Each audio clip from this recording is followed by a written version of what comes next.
धन्यवाद सभापती महोदय. शासन नियुक्त अभ्यास समितीतील शिफारस ब अनुसार 10 वर्ष कॉन्ट्रॅक्ट सेवा झालेल्या समग्र शिक्षामधील करार कर्मचाऱ्यांना शासन सेवेत सामावून घेण्याबाबत समग्र शिक्षा संघर्ष समिती यांचं आंदोलन बरेच दिवसापासून सभापती महोदय आझाद मैदानात चालू आहे. या विषयासंदर्भात अनेकदा सभागृहामध्ये सर्वच अभ्यंकर साहेब आहेत, अमोल मेटकरी आहेत, विक्रम काळे आहेत, या सर्व सदस्यांनी वारंवार हा विषय सभागृहात मांडला.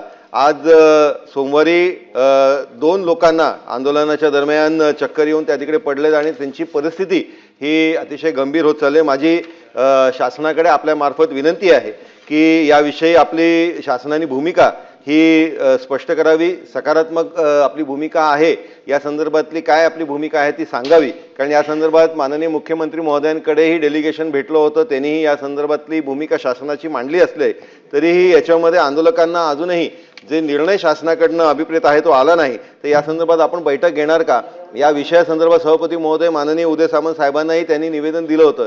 तर शासनाच्या वतीने मंत्री महोदय आपल्याला काही याच्यामध्ये सूचना करणार का? सदाभाऊ खोत.